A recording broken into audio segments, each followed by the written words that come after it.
আসসালামু আলাইকুম। কেমন আছেন সবাই? আজকে আমি আপনাদের একটি লোগো ডিজাইন করে দেখাবো আমার একটি ফ্রেন্ডের ইউটিউব চ্যানেলের জন্য। আমার একটি ফ্রেন্ডের ইউটিউব চ্যানেল আছে, সেই চ্যানেলটির নাম হচ্ছে মাই স্কুল বিডি।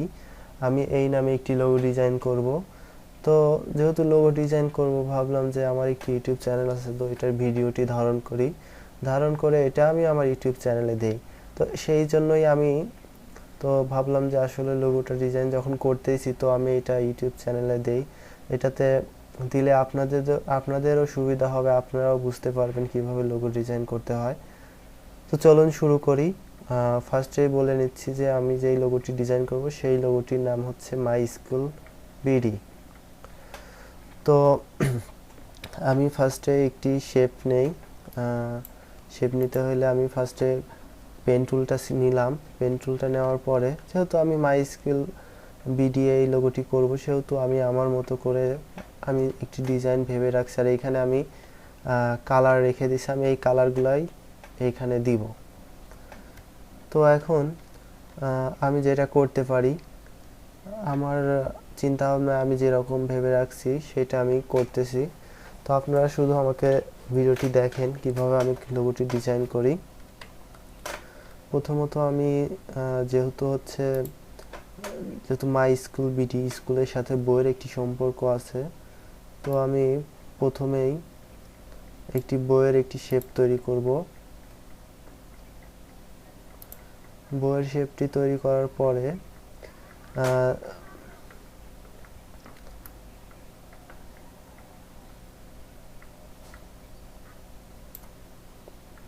দেখুন আমার একটি বইয়ের শেপ তৈরি হয়ে গেছে। আমি পেন টুল দিয়ে এটি তৈরি করলাম। আমি এর আগে আমার ইউটিউব চ্যানেলটিতে অ্যাডোবি ইলাস্ট্রেটর সিসির ভিডিও টিউটোরিয়ালটি দিচ্ছি, কিন্তু আসলে এখানে পেন টুল দিয়ে কীভাবে কাজ করতে হয় আমি এর আগে দেখিয়েছি। তো এখন দেখেন আসলে পেন টুল কী কারণে প্রয়োজন হয়। এখন পেন টুলের কাজটি করতেছি। তো দেখেন এখানে একটি বইয়ের শেপ তৈরি হয়ে গেছে।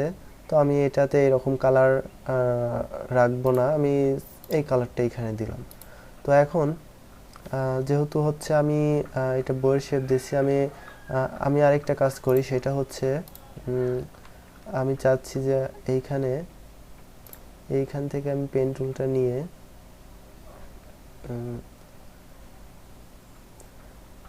আমি এইখানে ক্লিক করে, দেখুন আমি যেভাবে করে আপনারা সেভাবে ফলো করবেন আর প্র্যাকটিস করবেন। আমি আমার মতো করে ডিজাইনটা করতেছি।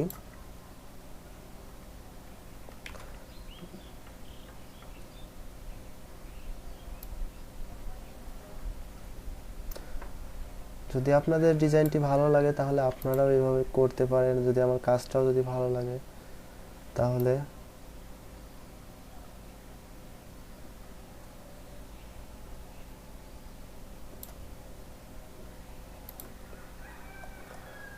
আমি এখানে এটাতে অ্যাড করে দেব, কিন্তু অ্যাড করে দেওয়ার আগে দেখুন আমি যেটা করি,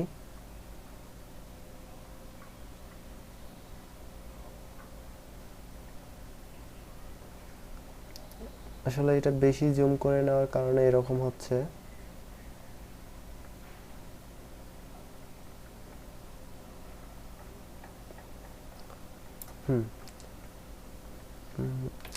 না হয়নি। আসলে আমি যেরকম চাচ্ছি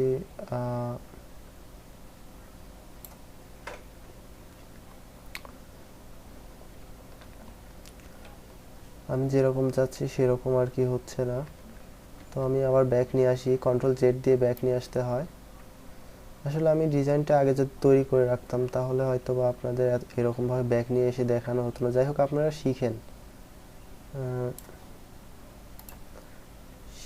আপনারা।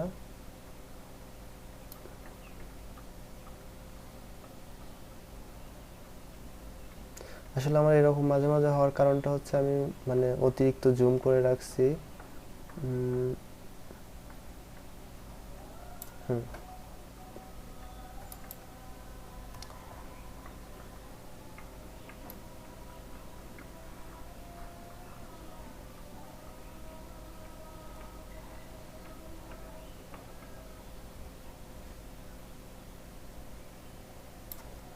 হ্যাঁ, আমি এই ডিজাইনটা নিব।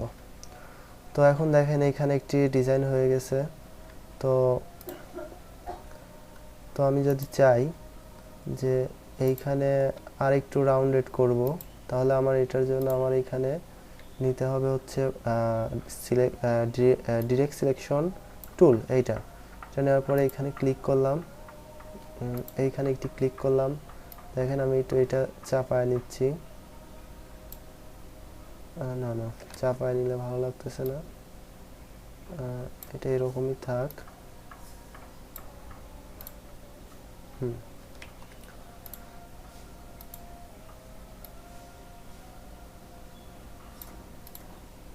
এই তো আমি অল্প একটু শুধুমাত্র এটা ডিরেক্ট সিলেকশন টুল দিয়ে ক্লিক করলে এইখানে দেখেন এইরকম আইকন আসবে। এটা ধরে টান দিলেই এটা বাঁকা যেদিকে ইচ্ছে সেটা আমি নিয়ে যেতে পারবো, রাউন্ডেড করতে পারবো। তো এখন এইটা চলে আসলো। তো এখন আমার যেটা করা দরকার সেটা হচ্ছে আমি এটা ডিভাইড করব। এটা ডিভাইড করার জন্য খুব সিম্পল একটি প্রসেস আছে, যেটা আমি আপনাদের দেখাই দিচ্ছি। আমি এটা সিলেক্ট করলাম। দেখেন এখানে পাথফাইন্ডার যদি না পান তাহলে এখানে গিয়ে এই যে পাথফাইন্ডার এখানে টিক চিহ্ন আছে না, অথবা শিফট কন্ট্রোল F9 এটা দিলে পাথফাইন্ডার চলে আসবে। তো পাথফাইন্ডারে যাওয়ার পরে এখানে দেখেন এটা হচ্ছে ডিভাইড, আমি ডিভাইড করে ফেললাম। এখন দেখেন কি হয়, ডিভাইড করার পর যেটা হচ্ছে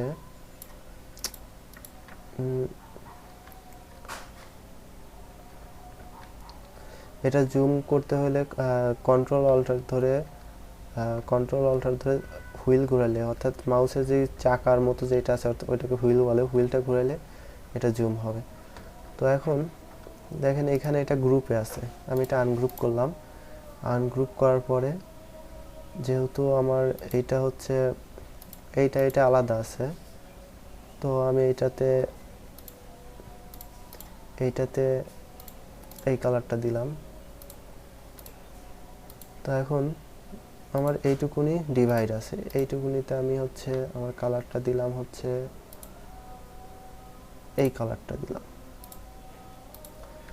এখন আমার এই মাছ থেকে আরেকটা ডিভাইড করব এটা ডিজাইনটা ভালো করার জন্য।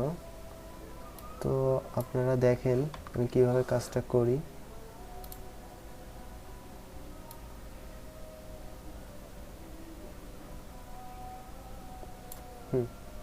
আমি এটা ফিল কালারে রাখছিলাম জন্য এরকম হয়ে গেছে। আমি এখান থেকে এই যে পাশে বাম পাশে দেখেন এখানে স্ট্রোক কালার করে দিলাম। এইটা মানে একটু বেশি হওয়ার কারণ হচ্ছে এইখানে আপনার হচ্ছে স্ট্রোকটা আছে, আমি স্ট্রোকটা একেবারে 0 করে দিলাম। 0 করে দেওয়ার পরে আমি শুধুমাত্র যেই পেন টুল দিয়ে যেইটাই এইখানে একটি পাত তৈরি করলাম, পেন টুল দিয়ে একটি অর্থাৎ বাঁকা যে ডিজাইনটা বানাইলাম আমি এখানে, এইটা শুধুমাত্র আমি সিলেক্ট করে দেখেন এখানে সিলেক্ট করে আমি অবজেক্টে গিয়ে পাথফাইন্ডারে যাওয়ার পরে দেখেন এখানে ডিভাইড অবজেক্ট ব্লিউ, আমি এটাতে ক্লিক করলাম। দেখেন এটা ডিভাইড হয়ে গেছে। দেখেন আমি আপনাদের দেখাচ্ছি, এটা কালার হয়ে যাবে। এটা সিম্পল একটি প্রসেস ডিভাইড করার জন্য, আরও অনেক প্রসেস আছে যেগুলাতে না যাওয়াটাই বেটার। দেখেন এখানে একটি ডিজাইন শেপ অলরেডি চলে আসছে। তো আমি চাচ্ছি যে আমি এইটার মাঝখানে ডিভাইড করব। মাঝখানে ডিভাইড করার জন্য আমাকে যেটা করতে হবে সেটা হচ্ছে আমি এইখানে মাঝ বরাবর নিয়ে এইখানে একটি ক্লিক করলাম, এইখানে একটি ক্লিক করলাম। ক্লিক করার পরে দেখেন আমি এই শেপের মাঝ বরাবর ডিভাইড করে ফেললাম। ডিভাইড করার জন্য পেন টুল দিয়ে একটি শেপ নিলাম, একটি স্ট্রোক কালার তৈরি করলাম। তো এখন দেখেন আপনারা আর এইখান থেকে এটা অল্টার ধরে এখানে ক্লিক করলে এই বাড়তি যে অংশটুকু আছে এটা কেটে যায় অ্যাঙ্কর পয়েন্টের। তো এখন আমি আবার সেই অবজেক্টে গিয়ে পাতে গিয়ে ডিভাইড অবজেক্ট টু ব্লিউ। তো দেখেন এখানে আবার ডিভাইড হয়ে গেছে। তো আমি এটাতে যে কালারটা দিব, ফার্স্টে আমি এইটাতে কালার দিলাম হচ্ছে এই কালারটা দিলাম, আবার এইখানে যে কালারটা দিব সেটা হচ্ছে আপনার এই কালারটা দিলাম। এখন আমি চাচ্ছি যে এই মাঝ বরাবর আরেকটা ডিভাইড করব আমি। তো এইটার জন্য আমি আবার পেন টুল নিলাম। দেখেন আসলে পেন টুল কত প্রয়োজনীয়। অবশ্যই এখানে পেন টুল যদি আমি না নিতাম, দেখেন এখানে একটু প্রবলেম হচ্ছে কি,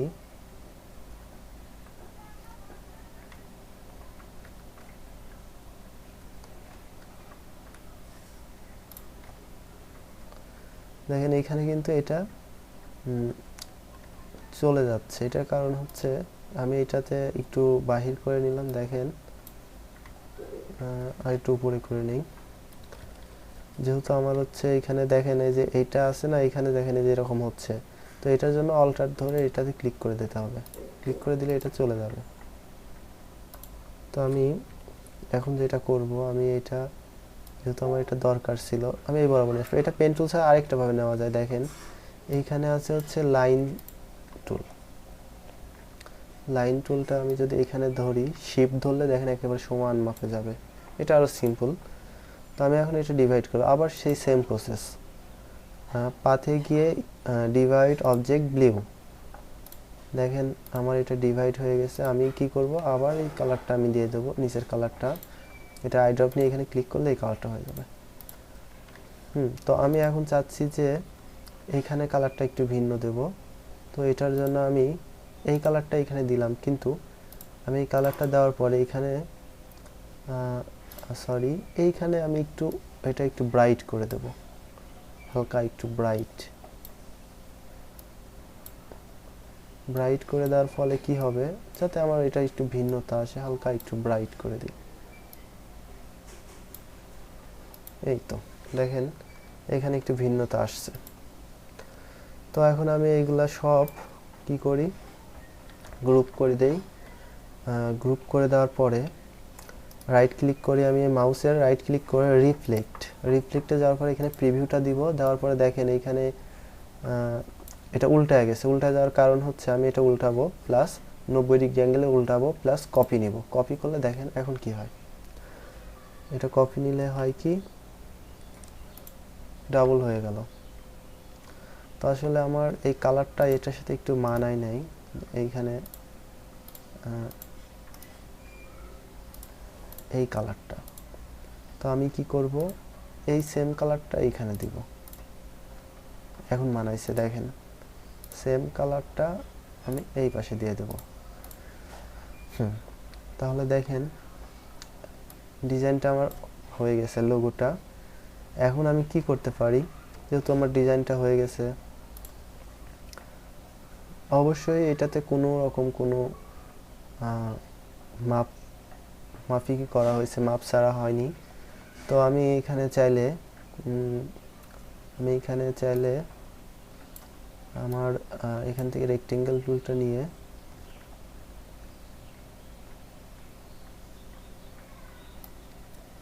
এইখানে আমি একটি কালার করে দিতে পারি।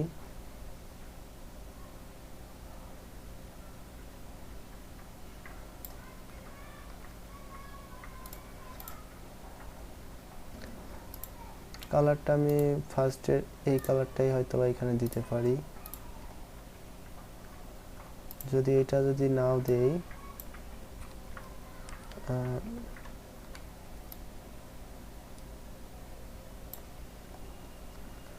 আমি চাইলে এখানে অন্য একটি কালার দিতে পারি। এই কালারটা দিলে কেমন হয়, এখানে আপনারা আমার চোখে যেটা ভালো লাগে, মানে আমার কাছে মনে হচ্ছে যে না এটা ভালো লাগতেছে, তাহলে আমি সেই কালারটা এখানে দিব। এটা আপনাদের ইচ্ছা, আপনারা চাইলে এখানে দিতেও পারেন, নাও দিতে পারেন, সেটা যার যার ইচ্ছা। তো আমি এই কালারটাই দিলাম, আমার কাছে এটাই ভালো মনে হচ্ছে। তো এখন এটার সাথে এটা ম্যাচিং করেছে। তো এখন দেখেন আমি এখন নামটা লিখব, এটা আমি গ্রুপ করে দেই। গ্রুপ করার আগে আমি যেটা করব, এক একটার সাথে এক একটা ইউনিট করে দেবো, একেবারে ইউনিট করার জন্য সরি না ভুল হয়েছে আমার। এখানে যদি আমি ইউনিট করি তাহলে সব সেম কালার হয়ে যাচ্ছে। তো আমার এখানে ইউনিট করার কোনো প্রয়োজনই নেই, আমি এটা সবগুলো গ্রুপ করে দিই। গ্রুপ করে দেওয়ার পরে দেখেন আমি এখানে একটি টেক্সট লিখে রাখছি, মাই স্কুল বিডি।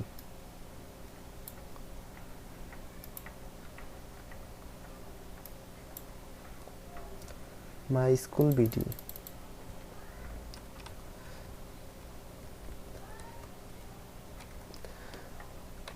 আসলে আমার কাছে মনে হয়েছে এই ডিজাইনটার সাথে এটাই আমার কাছে ম্যাচিং মনে হয়েছে। যদি আপনাদের মনে হয় যে না এই টেক্সটটা ভালো লাগতেছে না, আপনারা এইভাবে ডিজাইন করে এইটা চেঞ্জ করে দিতে পারেন। অথবা আপনি যদি মনে করেন যে না আপনার আমার ডিজাইনই ভালো লাগে না, এই সমস্যা নেই, আপনি আমার এই কাজটি নাও করতে পারেন। অথবা আমি যেহেতু আমার ওই ফ্রেন্ডটা মানে আসলে দুইটা টেক্সটের দুইটাই ডিজাইন চাইছে, তো আমি তো একটাই করলাম। আর আমি আপনাদের শুধুমাত্র লোগোটা তৈরি করে দেখালাম যে কীভাবে করতে হয়। এইখানে আপনারা চাইলে অন্যভাবে টেক্সট লিখতে পারেন। তো এখন তো লোগো ডিজাইনটা যেহেতু শেষ, তো আপনারা অবশ্যই বুঝতে পারছেন আসলে কিভাবে আমি লোগোটা ডিজাইন করলাম। পেন টুল, রেক্টেঙ্গল টুলের মাধ্যমে, আর টেক্সটের মাধ্যমে, আর লাইন সিগমেন্ট টুলের মাধ্যমে। তো আপনারা চাইলে ঠিক এইভাবে লোগোটা ডিজাইন করতে পারেন। আপনাদের প্র্যাকটিসের জন্য আপনাদের অবশ্যই কিছু ধারণা আসবে। তো এতক্ষণ ধরে যারা আমার এই ভিডিওটি দেখলেন তাদের সবাইকে অসংখ্য ধন্যবাদ। সবাই আমার এই নতুন চ্যানেলটিতে লাইক, কমেন্ট, সাবস্ক্রাইব করবেন, পাশাপাশি বেল আইকনটি তে ক্লিক করে রাখবেন যাতে আপনাদের কাছে আমার এই ভিডিওটি সহজেই পৌঁছে যায়। সবাইকে অসংখ্য ধন্যবাদ। আসসালামু আলাইকুম।